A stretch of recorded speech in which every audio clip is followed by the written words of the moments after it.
ठीक है बच्चों, तो अब हम रिवीजन करेंगे। एक मिनट। हाँ, तो अब हम फटाफट से रिवाइज करेंगे कि हमने क्या क्या पढ़ा। हमने 3 पेज पढ़े हैं। तीनों पेज में हमने अच्छे से इंफॉर्मेशन गेन करी है। तो पेज नंबर 12, 13 और 11, दिनांक है आज 11, 7 और 24। तो इन 3 पेजेस में क्या क्या पढ़ा है हमने। तो अभी पढ़ा पेज नंबर 13 हमने, है ना। पेज नंबर 12, पेज नंबर 11, इस तरीके से 3 पेज पढ़े। अभी हमने तीनों कॉन्सेप्ट पढ़े। यहाँ अपन धातु पढ़ते हैं, यहाँ यौगिक पढ़ते हैं, यहाँ मिश्रण पढ़ते हैं। मिश्रण के प्रकार,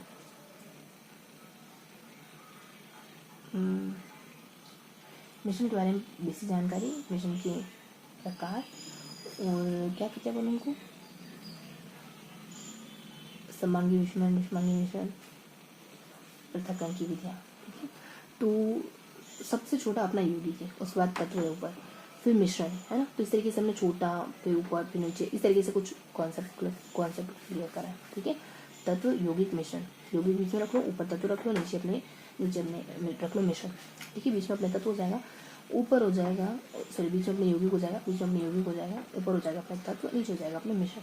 ठीक है, तो इस तरीके से ध्यान रखो। मिश्रण यहाँ से है जो अपने यहाँ तक चल रहा है। ठीक है, यहाँ से जो यहाँ तक चल रहा है, ऐसे ध्यान रखो। ये था अपना फर्स्ट पेज। अब थोड़ी सी डिटेल में जाते हैं। तत्वों में हमने क्या पढ़ा, मतलब यौगिकों में हमने क्या पढ़ा, ऊपर तत्वों में क्या पढ़ा, नीचे तत्वों में क्या, यौगिकों में क्या पढ़ा, है ना। यौगिकों में क्या पढ़ा और ऊपर तत्व में क्या पढ़ा, नीचे मिश्रणों में क्या पढ़ा, पूरा यहाँ से यहाँ तक क्या पढ़ा। तो यौगिक तो ये है कि तत्व मिला लो या फिर तत्व मिला लो तो यौगिक बन जाएंगे। ठीक है, बस परिभाषा ही थी। एक आधा उदाहरण बता रखा था तत्वों का। जल, ऊपर सॉरी यौगिकों में ऊपर तत्व थे, तत्व में वही अधातु, धातु और धातु और उधातु, ये था। कुछ सरल से पॉइंट थे। देखो धातु है तो बहुत सरल से थी। एक भले अ से वो ऑक्साइड कौन सा होता है वो, और एक अमलगम वाला पॉइंट था। ये दो पॉइंट थोड़े से यूनिक थे, बाकी तो सब सरल ही था। नीचे आ जाए तो हमने 2 चीज़ें पढ़ी थी। एक तो ये जो ऊपर पढ़ा यही है, और एक और फॉर्मेट ये बन रहा है यहाँ कि बीच में कुछ है, कुछ ऊपर है कुछ नीचे है। कहाँ बन रहा है ये फॉर्मेट, ये बन रहा है, देखो धातु, अधातु, उपधातु। धातु में 2 पॉइंट है, अमलगम और ऑक्साइड, ये दो पॉइंट है। नीचे ये दोनों पॉइंट तो है ही सही, इसके अलावा एक छोटा सा पॉइंट, छोटा सा बिंदु बीच में, इसके ऊपर कुछ, इसके नीचे कुछ, ऐसा करके बना। तो ये फॉर्मेट था अपना। क्या था ये तो नहीं ध्यान आ रहा, लेकिन फिर तीसरा आ जाए अपन उपधातु। तो इसमें उपधातु में एल्यूमिनियम आता है, एल्यूमिनियम का ऑक्साइड क्षारीय होता है। उपधातु वो होती है जिसमें दोनों के गुण विद्यमान है। इसमें उन्होंने ट्रिक बनाई थी, ABCD O TSP और G, बस इतना ही है ना उपधातु में, बस इतना ही। तो ये तीनों पॉइंट हो गए, यौगिक हो ही गया था। नीचे आ जाओ मिश्रण। मिश्रण में देखो, मिश्रण के प्रकार समांगी मिश्रण, ये बहुत आसान है, बताने की जरूरत है नहीं। मिश्रण के बारे में बेसिक जानकारी, मिश्रण इन का भी योग होता है, मिश्रण इन का भी योग होता है। इन मतलब तत्वों का भी और यौगिकों का भी। फिर इसके वही सारे उदाहरण कि तीनों, फिर एक के साथ एक, फिर एक के साथ दूसरा, फिर तीसरा, फिर डबल, समझ रहे ना ये क्या है। ये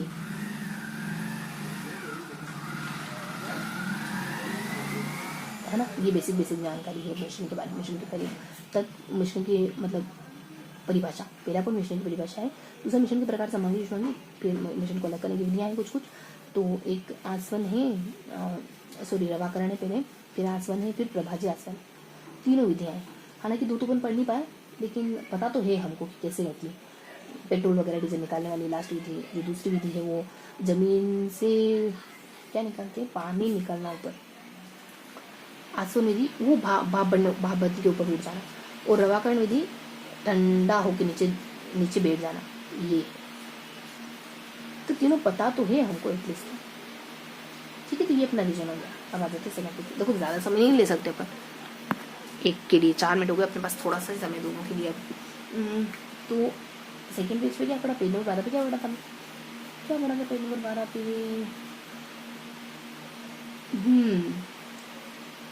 कुछ ध्यान आ रहा है। देखो यहाँ हमने द्रवों के प्रकार पढ़ते हैं कि 3 प्रकार के होते हैं। यहाँ इतना कॉन्सेप्ट तो यही था, तत्व, ठोस, मतलब कि तत्व, यौगिक, ये तीनों बातें थी। इसके अलावा यहाँ पे कुछ कॉन्सेप्ट मेंशन था, यहाँ यहाँ यहाँ ये कॉन्सेप्ट अपन, अरे ये था ना कि 2 पॉइंट यहाँ है, 2 पॉइंट यहाँ क्वंथनांक है, गलनांक है पहले, फिर क्वंथनांक है, और यहाँ ऊर्ध्वपातन है और उष्मा है, गलन उष्मा है, और इसके अलावा 5 पॉइंट और है छोटे छोटे, वाष्पीकरण, हिमांक, और ऐसे से। ठीक है, तो मैंने पॉइंट भी बता दिया आपको, डिटेल बताऊंगी लेकिन पॉइंट पकड़ लिया, जिसमें से पहले पॉइंट की डिटेल है, दूसरे पॉइंट की डिटेल है, यहाँ वाले जो यहाँ कौन सा ऊर्ध्वपातन की भी थोड़ी सी डिटेल है, फिर वाष्पन की उष्मा का एक पॉइंट आता है, उसकी भी थोड़ी सी डिटेल है, ज़्यादा नहीं है। उसमें तो आंकड़े बता रखे थे, ये सो मतलब कि हाँ, मतलब आंकड़े वाला था वो पॉइंट। फिर आ जाते हैं यहाँ पे क्या था, फर्स्ट पेज में अपना था ये देखो, यहाँ 2, यहाँ 2, यहाँ 2, यहाँ 2, ऐसे करके पढ़ा। फर्स्ट पेज तो हम घंटे बहुत पहले पढ़े थे, बहुत पहले पढ़े थे।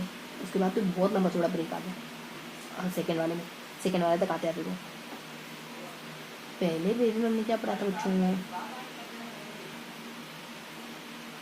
क्वंथनांक, गलनांक, क्या पढ़ा होगा यार हमने तत्व, ये तो नहीं पढ़ा हमने। अरे पहला पेज तो हमको बहुत ही अच्छे से आता है, कुछ भी पढ़ने की जरूरत नहीं पड़ेगी हमको। यहाँ था अपने इन तीनों की विशेषताएं बता रखी थी, पहले है ठोस, फिर है द्रव, फिर है गैस। ठीक है, कुछ भी नहीं बताना था इसमें, तो अब हमने क्वेश्चन मार्क भी नहीं लगाया, ना ही इल्म नहीं वाली कैटेगरी, इल्म नहीं वाली कैटेगरी तो ढूंढेंगे। ठीक है, क्वेश्चन मार्क तो नहीं है अपना, इल्म नहीं वाली कैटेगरी में क्या ढूंढना रहा, क्या ढूंढे अब ऊपर, हाँ ये ढूंढ लेते हैं, ये नहीं पढ़ा था। यदि किसी विषय में पढ़ा नहीं था लेकिन अब पढ़े नहीं गए, सिर्फ ढूंढेंगे, मूल थीम पकड़ेंगे, क्योंकि वाष्पों को अन्यत्र पाइप द्वारा भेजकर संघनित ठंडा कर लेते हैं और शुद्ध और पात्र में ले लेते हैं। आसुत जल इसी प्रकार, तो इसका आसो नदी का एक उदाहरण है आसुत जल, और प्रभाजी का कम से कम अंतर होता है, ऐसे मशीन यहाँ ना माइनस आसुत जल और माइनस है डीजल पेट्रोल डीजल केरोसिन। ठीक है, तो बहुत नहीं पढ़ना है क्योंकि हम है ना सिर्फ इल्म नहीं वाली कैटेगरी ढूंढ रहे। तो प्रभाजी आसवन और अंतर बहुत कम होता है, इसमें गलनांक में, क्वंथनांक में, तो सॉरी पृथक्कांक में, क्वंथनांक में आंसू जल उसका उदाहरण है, और यहाँ क्वंथनांक अंतर बहुत कम होता है। ये 2 पॉइंट हमें पढ़ लिए, आंसू जल और क्वंथनांक। ठीक है, बस फिनिश करते हैं। और यहाँ कोई ऐसा पॉइंट जो इसमें आता हो इल्म नहीं वाली कैटेगरी में, है तो कोई पॉइंट नहीं, इल्म नहीं वाली कैटेगरी का पॉइंट या कुछ भी नहीं है। यहाँ पे भी इल्म नहीं वाली कैटेगरी का पॉइंट कुछ भी नहीं है। तो अपना सेशन पूरा हो जाता है। अब इन नामों को पढ़ लें एक बार, पिघलना, जमना, पिघलना, हिमांक, वाष्प, है ना, और संघनन। हिमांक, वाष्प, संघनन सब मिलते जुलते ही नाम है ना, हिम पर वाष्प है, संघनित हो गई है, ऐसा करिए, पिघलना, जमना, हिम पर वाष्प संघनित हो गई है। तो ये था पूरा सेशन। ट्रिक कहा था ना, ट्रिक आना का बस्ता सीधा करो, ये हो गई इल्म नहीं वाली कैटेगरी। तो ये था आज का पूरा सेशन। तो जिसको हमने अच्छे से रिवाइज कर लिया, मिलते हैं फिर इस अगले सेशन में, तब तक के लिए जय हिंद। तो अब हम क्या पढ़ेंगे, अब हम MCQ क्वेश्चन पढ़ेंगे। ओके, तो अगले 1 मिनट रुकिए।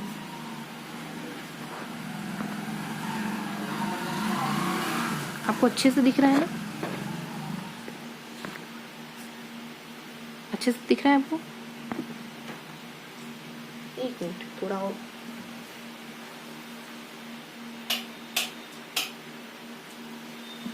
अब अच्छे से दिख रहा है, पढ़ पा रहे ना आप?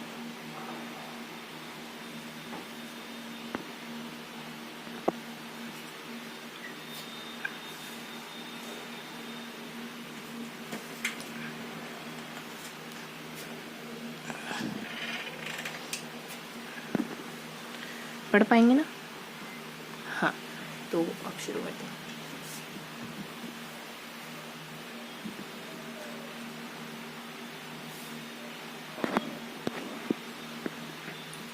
तो अब हम MCQ क्वेश्चन करेंगे ना, अगले 21 MCQ क्वेश्चन करेंगे। यहाँ 1 to 21 तक करेंगे, लेकिन अभी पिछला वाला कंप्लीट हो गया क्या आपने? तो इन्हीं को आगे कंटिन्यू करना पड़ेगा। अभी ये भी कंप्लीट नहीं हुआ ना, तो 63 तक पढ़ेंगे अपन। कल हमने 21 क्वेश्चन कर लिए थे, और परसों हमने 42 तक कर लिए थे, उससे पहले हमने 21 तक करे थे, और आज हम 63 तक करेंगे। कहाँ तक करेंगे? यहाँ तक। तो बराबर से पढ़ते हैं कि एथाइल एल्कोहल साद्र सल्फ्यूरिक एसिड की उपस्थिति में एसिटिक एसिड के साथ क्रिया करके बनाता है। क्या बनाता है? इथानिल एथनोएट एथाइल एल्कोहल साद्र सल्फ्यूरिक एसिड की उपस्थिति में एसिटिक एसिड के साथ क्रिया करके बनाता है। मतलब एथाइल एल्कोहल और एसिटिक एसिड ये दोनों क्रिया करते हैं तो क्या बनता है? एथाइल एथनोएट। एथाइल और एथनोएट, मतलब एथाइल यहाँ से एथाइल ले लेते हैं और यहाँ से मतलब ए से अपने एथनोएट ले लेते हैं। तो ये कुछ ऐसी चीज़ें जो हमको है ना ऐसे कैसे याद करनी पड़ेगी कि देखो अपन को बहुत ज़्यादा पता तो नहीं है क्या होता है क्यों होता है, तो ऐसा कैसे याद कर लो कि एथाइल और एथाइल एल्कोहल जब एसिटिक एसिड के साथ अभिक्रिया करता है, एथाइल एल्कोहल एथाइल एसिड के साथ ए के साथ क्रिया करता है तो क्या बनता है? ई बनता है। ई प्लस ए बराबर ए हो जाता है। एथाइल एथनॉल है ना, तो एथाइल एथनोएट। ओके, आगे बढ़े। निम्नलिखित में से किस अम्ल के एकत्रित होने से मांसपेशियों में थकान होती है? शायद ये है बेंजोइक, नहीं लैक्टिक अम्ल। क्या है? लैक्टिक अम्ल। लेट जाओ, मांसपेशियों में अगर थोड़ा दर्द हो रहा है तो थोड़ा समय के लिए लेट जाओ। निम्नलिखित में से किस अम्ल के एकत्रित होने से मांसपेशियों में थकान होती है? लैक्टिक अम्ल के कारण मांसपेशियां थक जाती है ना, तो मांसपेशियों में थकान होती है। निम्नलिखित ऑक्साइडों के अम्लीय गुण का सही क्रम कौन सा है? डी। तो देखो ये तो पता तो नहीं अपने को, लेकिन नोसो कोको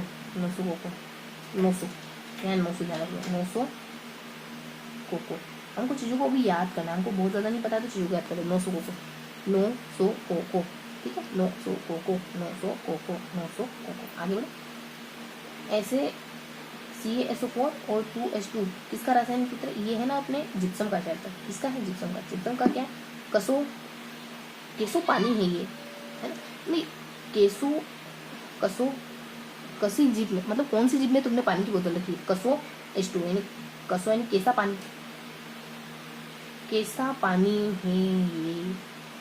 पानी है ये है ना। ये में कैसा पानी, मतलब ये वो पानी है जो जीप पे रखा हुआ था, जीप में जो बोतल भर के रखी हुई थी वो पानी है। कैसा पानी है? कसो पानी है। जीप में रखी हुई थी ना, तो जीप में रखी हुई बोतल लेके आया मैं। जीप में रखी हुई बोतलें, जीप में पड़ी थी वो बोतलें, ठीक है। कैसा पानी है? तो हम पिकनिक पे गए थे तो आपने पूछा, किसी ने पूछा कि कौन सा पानी है, तो आप कह रहे कि जीप में जो बोतल नहीं पड़ी थी उस वो लेके आ रहे हैं, ऐसे ध्यान रखना। अमोनियम आयन क्या है? एक संयुग्मी अम्ल। अमोनियम आयन क्या है? अमोनियम आयन एक अम्ल है। अमोनियम क्या है? आयन क्या है? अम्ल। कौन सा है? संयुग्मी। और दोनों साथ साथ है ना, दोनों का क्या है यहाँ पे? युग्म है। दोनों क्या साथ साथ है, यानी दोनों का युग्म है। तो यहाँ ध्यान रखेंगे अपन, अमोनियम आयन क्या है? संयोगी युग्म। क्या है? संयोगी युग्म, सॉरी अम्ल। अमोनियम आयन क्या है? अम्ल है पर कैसा है? कैसा? संयोगी। चीटी कितना में पाया जाने वाला है? मेथिल ऑरेंज होता है, एक तो मेथेनोइड कहते हैं उसको, और एक और कोई फार्मिन की होता है। निम्न में से दुर्बलतम, ये तो पहले याद कर चुके ना अपन, दुर्बलतम लुईसिक क्षार कौन सा है? दुर्बलतम क्षार कौन सा हो सकता है? H होगा ही दुर्बल, क्योंकि H दुर्बल ही हो सकता है, मतलब अकेला है तो दुर्बल ही होगा, है ना। तो दुर्बलतम क्षार कौन सा है? सबसे दुर्बलतम क्षार कौन सा है? H, वो भी माइनस, वो भी कमजोरी के साथ, ठीक है। H सबसे दुर्बलतम क्षार है। नेक्स्ट है, नीचे दिए गए ऑक्साइडों में से किसका जलीय विलयन नीले लिटमस का रंग लाल कर देता है? नीले पेपर को लाल कौन करता है? Sulphur dioxide. नीले लिटमस का रंग लाल कर देता है सल्फर डाइऑक्साइड मतलब SO2 है ना, ये सल्फर डाइऑक्साइड। तो ये नीले लिटमस का BLU ब्लू, देखो ब्लू नीले लिटमस को क्या करता था? लाल करता तो वो नीले को करता है ना। तो आप S को समझो कि ये B है, ऐसे है ना S, तो इसको ऐसे समझ लो B। बनी नहीं रहा B यार, यहाँ एक तरफ से तो बन रहा है ना, एक तरफ से आप बना दो, अब तो बन गया। तो नीले लिटमस को लाल कौन करता है? S करता है। Sulphur dioxide. चीज़ों को याद रखना है सबसे। एक धातु लवण में तनु हाइड्रोक्लोरिक अम्ल की क्रिया कराने पर सनसनाहट के साथ एक गैस निकलती है जिसे चूने के पानी में प्रयोग करने पर चूने का दूधिया रंग हो जाता है। ये मैग्नीशियम है शायद, धातु कार्बन, ये धातु कार्बन है। एक धातु लवण में तनु हाइड्रोक्लोरिक अम्ल की क्रिया कराने पर सनसनाहट के साथ एक गैस निकलती है जिसे चूने के पानी में प्रयोग करने पर चूने का पानी दूधिया। तो चूने का पानी दूधिया कैसे हो जाता है? कार्बन, चूने का पानी दूधिया हो जाता है। अगर चूने के पानी को कार में रखते हैं ना, लोहे की कार में रखते हैं, मतलब कार में रखते हैं ना चूने के पानी को, तो दूधिया हो जाता है। कार्बोनेट चूने के पानी की बोतल को कार में रख के नहीं ला सकते, उसको तो बस में लाना पड़ेगा। आप कहीं जाने चूने की बोतल भी ले जा रहे हैं तो कार में नहीं रख सकते क्योंकि दूधिया हो जाएगा। ऐसे याद करो बस। निम्न लवणों में से किसकी क्रिस्टलीय जल अणु उपस्थित नहीं? निम्न लवणों में से किसकी क्रिस्टलीय जल अणु उपस्थित नहीं? खाने का सोडा। किसमें क्रिस्टलीय जल? खाने का सोडा कैसा होता है? क्रिस्टल नहीं होता है। क्रिस्टल किसको कहते हैं? बट्टियों को कहते हैं। क्रिस्टल मतलब कि एक बट्टी, जैसे कपूर की बट्टी नहीं होती है। और सोडा, खाने का सोडा तो एकदम बारीक होता है, क्रिस्टल नहीं होता है। क्रिस्टलीय जल अणु उपस्थित। हमको चीज़ों को याद करना है। देखो ना, मुझे तो बहुत ज़्यादा साइंस नहीं आती, मैं तो अब ऐसे ही याद करती हूँ, पिछले बार भी ऐसे ही याद करा था। तो देखो याद करना है, याद कर लेंगे धीरे धीरे, कुछ ना कुछ तो आगे बढ़े, आगे कुछ होगा ही सही, कुछ और क्लियर होगा ही सही। तो क्रिस्टलीय जल अणु उपस्थित किसमें नहीं होता है? खाने के सोडा में। शाही का दाग मिटाने के लिए 60 तक ध्यान रखना है, ये पूरा पढ़ना है आपको, ये पूरा सेगमेंट। शाही का दाग मिटाने के लिए कौन से अम्ल प्रयोग करते हैं? अम्ल, कौन से अम्ल का? ऑक्सैलिक अम्ल, ऑक्सीजन का। आप शाही का दाग है ना मुंह से मिटा दें। मुंह से कैसे? नहीं यार, कौन से अम्ल का प्रयोग किया जाता है? Oxygen gas cylinder. आपको शाही का दाग मिटाना था तो आपने क्या करा? हॉस्पिटल जाके ऑक्सीजन गैस सिलेंडर लेके आ गए और उस ऑक्सीजन का इस्तेमाल आपकी शाही के दाग मिटाने के लिए कर लिया। ये उतनी सही बात नहीं है। ऑक्सीजन तो उन मरीजों के लिए था, वहाँ तो आप वो लेके आते आपको चाहिए था। ठीक, तो ऑक्सैलिक अम्ल। चीज़ों को याद करना है आपको। अधातु ऑक्साइड है डी, प्रकृति में अम्लीय होते हैं। अधातु ऑक्साइड क्या, देखो यहाँ पे भी आ रहा है, यहाँ पे भी आ रहा है, यहाँ क्यों नहीं आएगा? है ना? तो अधातु और ऑक्साइड ये दोनों क्या होते हैं? अम्लीय। एक तो पहले से अधातु है, फिर ऑक्साइड और अलग है, तो अधातु अम्लीय। और एक आदमी सुनार बनकर घर घर जाता है और लोगों के पुराने स्वर्ण आभूषण की चमक फिर लुटाने का वचन देता है। उसको विश्वास करके एक महिला अपने सोने की चूड़ियों की जिससे वह एक गोल में डालता है। चूड़ियाँ तो चमक जाती है परंतु उनका भार काफी कम होता है। इस धोखेबाज द्वारा प्रयोग किया अगर गोल संभव तो हो सकता है। बाप रे बाप। तो ये क्या हो सकता है? सांद्र, ये बहुत कठोर, ये बहुत है ना खतरनाक अम्ल होता है जो कि पेट में पाया जाता है। और सांद्र, ये इसको है ना अपन, इसका नाम कुछ है, मैंने बताती देखो, है ना अम्लीय वर्षा में आया था इसका नाम, हीरा नाइट्रिक अम्ल। इसका नाम नाइट्रिक अम्ल है। तो एक तो नाइट्रिक अम्ल हुआ, एक तो अम्लीय वर्षा से ले लिया, एक कॉन्सेप्ट था, मतलब एक तो अपने अम्लीय वर्षा से ले लिया, एक क्या है तत्व जो भी, और एक अपने पेट से ले लिया। पेट जो हमने पहले पढ़ा था, पेट मतलब कि अपने पेट में पाया जाता है ये रस। तो ये सुनार वाकई में थोड़ा सा सीधा तो नहीं लग रहा है। एक वहाँ से ले लिया, एक वहाँ से ले लिया, एक अम्ल और पेट वाले कॉन्सेप्ट से ले, पेट में कौन सा अम्ल होता है वो, और एक ले लिया अपने अम्लीय वर्षा से। ठीक है, दोनों को मिला के ये काम बना दिया। मैग्नीशियम हाइड्रोक्साइड का उपयोग किसमें किया जाता है? प्रति अम्ल के रूप में किया जाता है। यानी आपका पेट दर्द करा है क्योंकि उसमें बहुत एसिड बन गया, तो आपको मैग्नीशियम हाइड्रोक्साइड यानी वो लेना पड़ेगा। वो क्या करते हैं? दूधिया चूना लेना पड़ेगा। ये क्या, देखो कल आया था आपने, उधर में जलन होती है तो मिल्क ऑफ मैग्नीशियम लेते हैं अपन, तो एंटी अम्ल लेते हैं। एक अम्ल अपने पेट में बन रहा है तो उसको काटने के लिए एंटी अम्ल लेते हैं, उसको कहते हैं मैग्नीशियम हाइड्रोक्साइड यानी मिल्क ऑफ मैग्नीशियम। देखते हैं कितना समय हुआ। हाँ, समय है अपने पास। अब देखो फिर है अपने आगे क्वेश्चन बढ़ते हैं। इनमें से दुर्बल अम्ल है। दुर्बल अम्ल कौन सा है? Citric acid. चींटी जितना छोटा है, दुर्बल। चींटी जितना दुर्बल है। चींटी भी जब काटे तो हाथी को परेशान कर देती, लेकिन दिखने में तो दुर्बल लगती है छोटी सी। तो सिट्रिक एसिड क्या है? दुर्बल अम्ल। सिटी जैसा नहीं, चींटी जैसा। डी, नीला लिटमस नीला ही रहता है जबकि लाल लिटमस नीला। एक छात्र मैग्नीशियम रिबन का वायु में दहन करता है और बची हुई राख को आंसू जल में घुलकर विलीन में डालता है। इस विलीन की एक बूंद क्रमशः पहले नीले लिटमस पर डालता है, फिर लाल लिटमस पर डालता है। तो क्या होगा? नीले में कोई फर्क नहीं पड़ेगा, जबकि लाल लिटमस क्या होता है? नहीं डाल दो। तो लाल का नीला होना, ये लाल नीला क्यों बनता है? अम्ल के कारण, क्षार के कारण? नीला होता है क्षार के कारण। तो ये मैग्नीशियम को जलाना, फिर आंसू जल में घोलना, उसकी बूंद उन रिबन पे, उनकी बूंद किस पर? लिटमस पत्र पर डालना, तो मैग्नीज और मासू जल मिलाने पर शायद क्या बन जाता होगा, क्षार बन जाता होगा। इस वजह से लाल लिटमस पत्र क्या हो जाता है, नीला, नीला हो रहा मतलब क्षार। ठीक है, तो ये जो उसने प्रयोग करा उसमें उसने क्षार का निर्माण कर दिया, उस बच्चे ने क्षार का निर्माण कर दिया, इस वजह से लाल जो है वो नीला हो गया। एक डॉक्टर अति अम्लता का, ठीक है, एक डॉक्टर अति अम्लता का उपचार करने हेतु एक दवाई देता है, इस दवाई का मुख्य घटक क्या होगा, मिल्क ऑफ मैग्नीशियम, बी। हाँ, ये कौन सा है, अति अम्लता का उपचार करने के लिए CO कौन सा आता है, या तो बताएं उधर के लिए। उधर में अगर अम्ल बन गया है तो आप है ना कैल्शियम क्लोरो ऑक्साइड भी दे सकते हैं, मिल्क ऑफ मैग्नीशियम तो दे ही सकते हैं। MgO मिल्क ऑफ मैग्नीशियम में है ना, M में आए तो CA से काम चलेगा, MA नहीं आए तो CA से काम चल जाएगा। MA मतलब मेंबर ऑफ लेजिस्लेटिव असेंबली और CA मतलब चार्टर्ड अकाउंट, MA नहीं आए तो CA से काम चल जाएगा। CA से टार्टिक अम्ल कहाँ पर जाता है, देखो आपकी टाट में गिरी, आपके सिर पे लग गई, क्योंकि आप इमली तोड़ने गए थे ना, तो इमली सिर पे गिर गई, कच्चा आम सिर पे गिरा, नींबू ऐसे कर दिया तो टार्टिक है अपने C, सेकेंड और थर्ड और फोर्थ, कच्चे आमों में और अंगूरों में, नींबू में भी तो था, नहीं नींबू में नहीं था, देखो यहाँ देखते हैं टार्टिक अम्ल इमली में था, नींबू में नहीं था, इमली अंगूर कच्चा है ना, तो देखो ये सही है, कच्चे आम और अंगूर। क्षारकों के संबंध में से कौन सा कथन सही है, तो क्षारक में कौन सा बात सही है, डी, सभी क्षारक हैं परंतु सभी क्षारक क्षार नहीं, जो हाँ देखो ये है क्षारक, इसमें से कुछ कुछ जो है वो क्षार है, तो ये बात तो सही कि सभी क्षारक क्षार है, लेकिन ये तो गलत हो गया ना कि सार के क्षार जो है वो सारे सारे क्षारक, हाँ सही है, क्षार जो सारे सारे सारे के ये तो सही, लेकिन सारे ही सारक क्षार ये बात गलत है, सारे ही क्षारक सारी बात गलत है, ठीक ये हो गया। दो क्वेश्चन, लास्ट दो क्वेश्चन।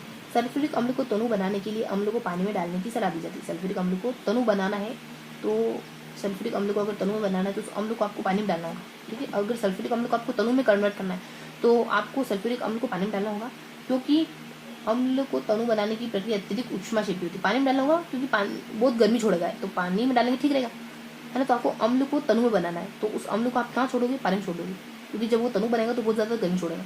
तनु बनाना है, अम्ल को तनु को बनाने के लिए अम्ल को पानी में डालने के लिए सलाह दी जाती है, क्योंकि अम्ल को तनु बनाने की प्रक्रिया में बहुत ज़्यादा उष्मा निकलती है, ठीक। लास्ट क्वेश्चन है, जल की अस्थायी कठोरता को कौन सा यौगिक उत्तरदायी है, हमने कहा था कैल्शियम, ये रहा कैल्शियम, कहा था यार कैल्शियम, देखो पानी को भी स्थायी, देखो ये रहा जल की कठोरता, हमने कहा था हड्डियों में भी कैल्शियम काम आता है, ऐसे करके हमने कहा था। चलो यहाँ आंसर है अपने मैग्नीशियम, एसओ को क्या कहते हैं, सल्फर डाइऑक्साइड, तो कैल्शियम नहीं है, जल की अस्थायी कठोरता के लिए कौन सा यौगिक उत्तरदायी है, पहले तो कहा था कि कैल्शियम ही है, कहीं आया तो कैल्शियम ही कहा था, अब बदल गया, जल की अस्थायी कठोरता के लिए कौन सा यौगिक उत्तरदायी, यौगिक कौन सा है, माजी से पूछो, मैं ऐसे ही नहीं जा सकती है ना, माजी से पूछो, माजी यानी मम्मी से पूछो, माजी से पूछो।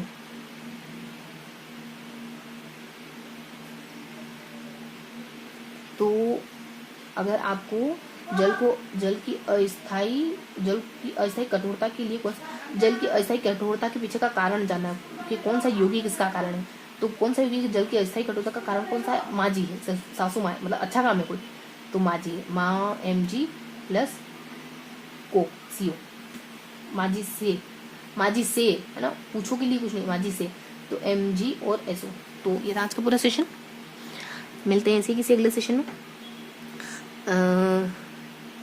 तो इस तरीके से हमने सारे MCQ क्वेश्चन कवर कर लिए, ठीक है, मिलते हैं ऐसे किसी अगले किसी सेशन में, तब तक के लिए जय हिंद।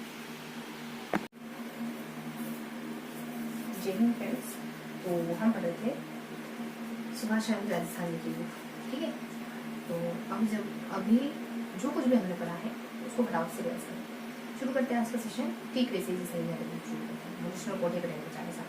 तो आज गांधी जी के अंतिम क्षणों का किस्सा है, जब गांधी जी को गोली लगती है तो वो राम शब्द पुकारते हैं, अंतिम शब्दों का राम होता है। आप सोच के देखो, अगर आपके साथ कुछ बुरा हो, कोई मान लो चाटा मारा है, तो क्या आप इंस्टेंट राम नाम लेंगे, या फिर कुछ भी जिसको आप मानते हैं उस भगवान को, उस ईश्वर को याद करेंगे, उस तत्क्षण याद करेंगे, मतलब तत्क्षण याद करने का मतलब क्या हो कि आपके दिल में एक सेकंड के लिए भी उस अच्छाई ने इतनी जगह, उस अच्छाई ने जगह नहीं छोड़ी, उस एक क्षण मतलब उस एक क्षण भी आप विचलित नहीं हुए जब आपके साथ ये हुआ। हर एक क्षण आपके दिल में वो था जिसको आप मानते हैं, है ना। इसे भी मान सकते हैं, है ना। जब हम किसी को मानते हैं तो देखो, हम इंसान हैं, हम जब तक विश्वास, अच्छाई, पवित्रता, ईमानदारी इन गुणों को थामे हुए रहते हैं ना, तब तक हम ईश्वर के नजदीक रहते हैं। और जैसे जैसे हम इनसे दूर जाते जाते हैं ना, उतना विचलित होते जाते हैं, क्योंकि हमारा मूल कोर वही ईश्वर है ना। ईश्वर मतलब आप कुछ भी कह सकते हैं, अपनी तरीके से परिभाषित कर सकते हैं। जो भी आप डेली करते हैं वो आपका ईश्वर है। तो आप हर क्षण क्या उसको याद कर पाते हैं, आपका काम है कुछ भी। हम हमारे पीछे कुछ ना कुछ ऐसा होना चाहिए जिसे हम हर क्षण करते हैं, हर क्षण याद करते हैं, अच्छाई में, बुराई में, सुख में, दुख में। एक चीज कॉमन रहती है हमारे भीतर कि चाहे सुख पड़े दुख पड़े, मैं ये काम नहीं करूंगा, ऐसा काम मैं कभी नहीं करूंगा। ऐसा कुछ भी आपके जीवन में एक होना चाहिए, वो ही अपने जीवन का आधार है। उसे आप वैल्यूज कहें, ईश्वर कहें, कुछ भी कहें, चाहे नौकरी कहें, चाहे आपके प्रेमी प्रेमिका कोई भी हो, है ना, कोई भी हो, कुछ ऐसा होना चाहिए आपके जीवन में जिसके लिए आप जीते। कोई एक चीज, परिवार की खुशी तो परिवार की खुशी हर क्षण, है ना। कुछ ऐसा होना चाहिए जो हर परिस्थिति में एक हो आपके लिए, हर परिस्थिति में, चाहे खुशियां आए चप्पल फाड़ के या फिर धुआं पहाड़ हो, लेकिन एक चीज आपके दिल में हमेशा कॉमन हो, आपके मस्तिष्क में एकदम क्लियर हो कि ये तो एक जैसी रहेगी, चाहे कुछ भी होता है मेरे साथ। शुरू करते हैं आज का सेशन, ठीक है। तो क्या पढ़ेंगे, जो भी हमने पढ़ा है उसको थोड़ा सा यहाँ रिकॉर्ड करने की कोशिश करेंगे। अगर वो सेशन आपने लिया है तो ये चीजें बहुत अच्छी तरीके से समझ आएगी। इसके बाद हम मॉर्निंग में फिर पढ़ेंगे, है ना। तो धीरे धीरे धीरे धीरे धीरे चीजें फाइन होती चल रही हैं, ठीक है। तो हमने 3 पेज पढ़े। क्या पढ़ा हमने फर्स्ट पेज में, क्या पढ़ा हमने सेकेंड पेज में, क्या पढ़ा हमने थर्ड पेज में, पेज नंबर 11, है ना। तो पेज नंबर 11, 12 और 13 ये 3 पेज पढ़ते हैं। इन तीनों पेजेस में हमने ना अम्ल क्षारकों वाला टॉपिक पढ़े थे, अम्ल क्षार लवण ये टॉपिक पढ़े थे।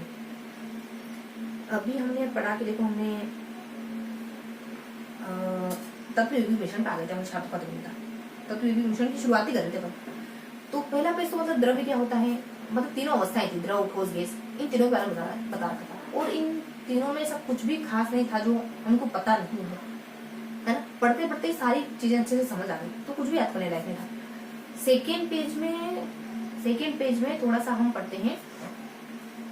देखो लास्ट पेज में तत्व यौगिक को मिश्रण पढ़ते, जैसे पहले पेज में हमने सारी ये तीनों अवस्थाएं पढ़ी ना, वैसे ही लास्ट पेज में अपन तत्व यौगिक मिश्रण उन तीनों कॉन्सेप्ट को पढ़ते हैं। और बीच वाले पेज में हम देखो तत्वों के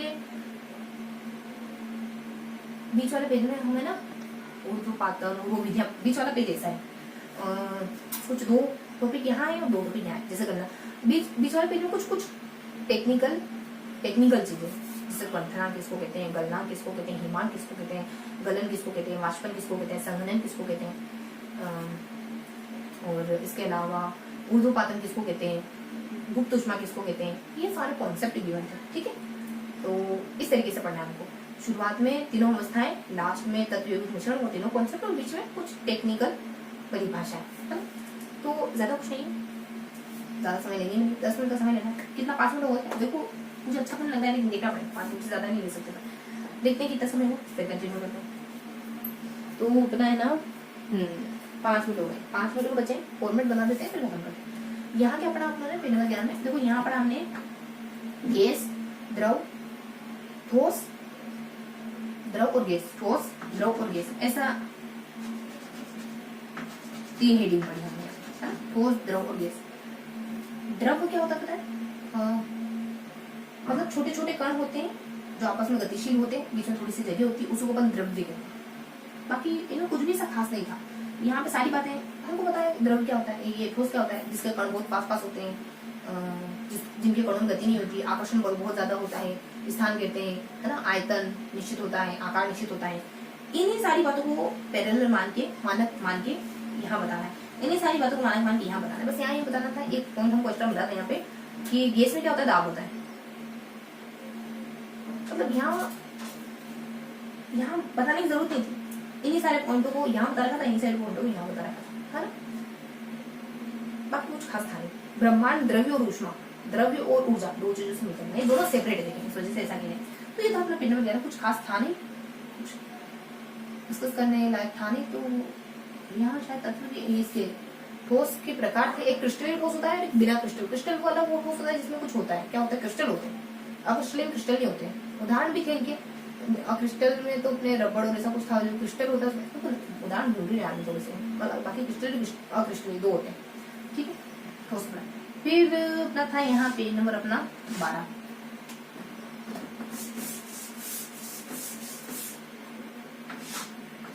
पेज नंबर 12। तो पेज नंबर 12 में क्या पढ़ा, बीच वाला पेज कॉन्सेप्ट है, यहाँ दो कॉन्सेप्ट है, यहाँ दो कॉन्सेप्ट है, और यहाँ कुछ नीचे द्रव्य वाली सारी शुरू हुई। द्रव्य 3 प्रकार के होते हैं, तत्व, यौगिक, मिश्रण, फिर तत्व में धातु बता रखा लिया। तो 2 ही मानो कि चलो, 2 4 ही मान के चलो, 2 यहाँ दिया। क्या क्या बताए यहाँ पे, पंथनांक, गलनांक, पंथनांक, ऊर्ध्वपातन और गुप्त ऊष्मा, है ना, ये लिख लेते हैं। गलनांक वगैरह है, गलनांक है, पंथनांक है, गुप्त ऊष्मा है, गुप्त ऊष्मा है, गुप्त और ऊर्ध्वपातन। सिर्फ यही नहीं है, इनके अलावा कुछ और भी यहाँ, इनके अलावा 1 2 3 4 और 5 ऐसे तो छोटे मोटे पॉइंट भी थे। वाष्प गलन है, जैसे कि गलना है, पिघलना है, हिमांक है, वाष्पन है, संघनन है, ये सब क्या होता है। गलनांक क्या होता है, मेल्टिंग पॉइंट। पंथनांक क्या होता है, बॉइलिंग पॉइंट। गुप्त ऊष्मा क्या होती है, इसमें कॉन्सेप्ट बता देता हूँ। इसमें 140 और 180, जल का तो 80 है और बर्फ का 540 है, ये अपने गुप्त ऊष्मा। अभी शॉर्ट में बता रही हूँ आपको। और ऊर्ध्वपातन क्या होता है, मतलब ठोस से सीधा हवा बन जाता है। जैसे अपने ट्रिक थी, अपने अना ने कुछ कर दिया, मतलब बताती हूँ आपको कि जैसे कपूर, ठीक। तो ये सारे कॉन्सेप्ट है। बाकी थोड़ा सा उठा इसको अपन नेगलेक्ट करेंगे, जैसे अपने द्रव्य 3 प्रकार के, तत्व, यौगिक, मिश्रण। तत्व में धातु बता दी, धातु अगाध गुण पाए जाते हैं, गिर, नील, मोन, ऐसा कुछ था। एक बात थी धातु की जो याद रखने लायक थी, बाकी आपको थोड़ा नेता के तो पता है, वो थोड़ा सा मिस हो रही यार, ठीक है। तो अब पेज नंबर 30, पेज नंबर 13 में हमने क्या पढ़ा। तो पेज नंबर 30 में तो बहुत सारा तत्व, यौगिक, मिश्रण, है ना। तो यहाँ तत्व था, यहाँ यौगिक था, ऊपर तत्व था, नीचे मिश्रण था। यौगिक जल होते हैं, जिसमें तत्व भी हो सकते हैं, जिसमें तत्व होते हैं निश्चित अनुपात में, तो जल इसका उदाहरण है। ऊपर धातु और धातु, उपधातु, इसके 3 भाग होते हैं, धातु और धातु, उपधातु। तीनों के कॉन्सेप्ट बता देते कि उपधातु के तो बहुत सारे उदाहरण बता रखे थे, ये चीजें उपधातु के कहने की बात है। इसमें दोनों के गुण होते हैं, धातु और धातु, और सॉरी अधातु, उपधातु, सही बता, उपधातु। उपधातु में दोनों के गुण आते हैं, वो ट्रिक से अपनों ने नाम रखे। और धातु और अधातु क्या है फिर, अधातु में देखो पता नहीं क्या था यार, अधातु में और धातु में कुछ कुछ पॉइंट थे बढ़िया से, ठीक है, हल्का हल्का सा कुछ था। धातु, अधातु, उपधातु, इन दोनों में कुछ कुछ पॉइंट थे हल्के हल्के से, इंपॉर्टेंट पॉइंट थे। पीडीएफ हमने अभी बुक रीड करी है, ठीक है। अब यहाँ आ जाते हैं अपन, योगी मैंने बताई क्या, तत्वों का मिला हुआ रूप, जैसे जल निश्चित पैटर्न में मिले होते तत्व। मिश्रण, देखो मिश्रण थोड़ा सा पास ले करेंगे, तत्व भी हो सकते हैं, यौगिक भी हो सकते हैं। मिश्रण, समांगी मिश्रण, मिश्रण के 2 प्रकार होते हैं।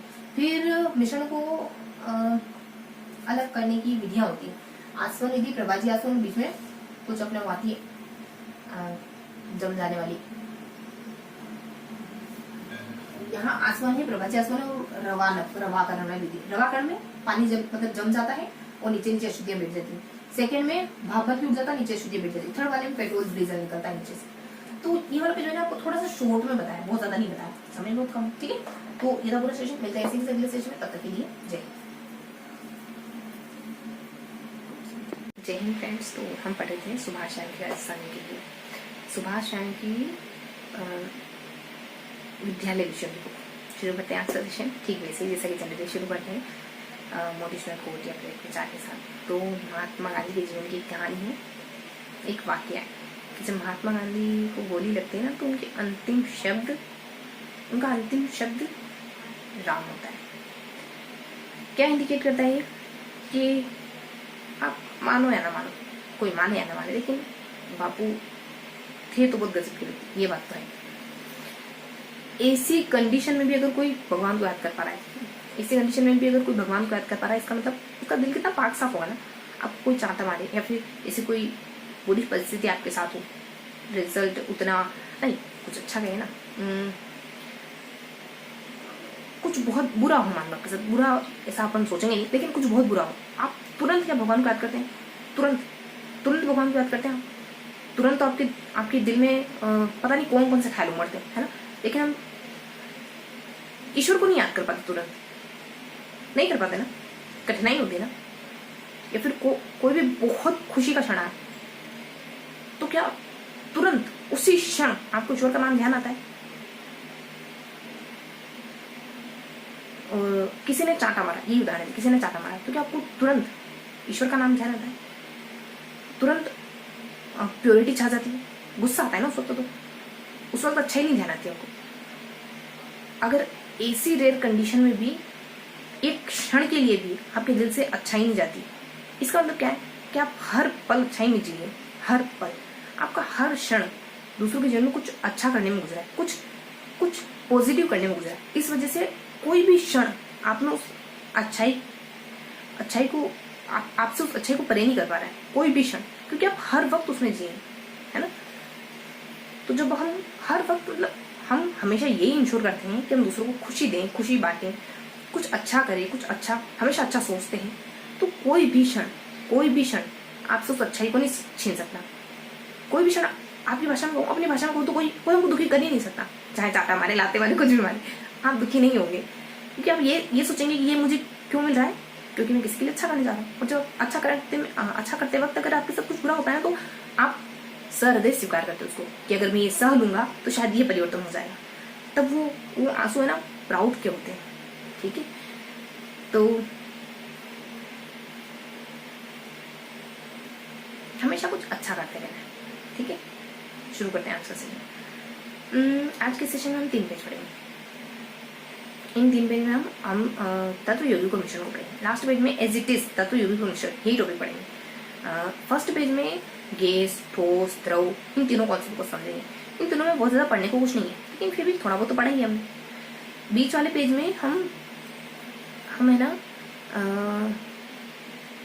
बीच वाले पेज में क्या पढ़ते हैं हम,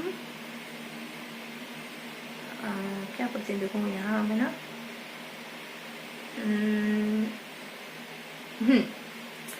यहाँ कोई कॉन्सेप्ट नहीं है और ना ही कोई विशेष ऐसा कोई टॉपिक है। बीच वाले पेज में हम कुछ महत्वपूर्ण शब्दावली पढ़ते हैं जो पदार्थ से जुड़ी हुई। तत्व योगी मिश्रण पदार्थ की बात है तो पदार्थ से जुड़ी कुछ अहम शब्दावली, कौन कौन सी शब्दावली पढ़ेंगे, जैसे क्वंथनांक, गलनांक, गुप्त ऊष्मा, है क्वंथनांक, गलनांक, गुप्त ऊष्मा, ऊर्ध्वपातन और हिमांक, तैरना, क्या कहते हैं उसको, पिघलना, गलना, है ना। तो ये सारे कॉन्सेप्ट पढ़ते हैं, ये सारे कॉन्सेप्ट अपन क्लियर करते हैं। अब इनको थोड़ा सा डिटेल से जानने की कोशिश करें, ठीक है। देखो फर्स्ट पेज में तो अपन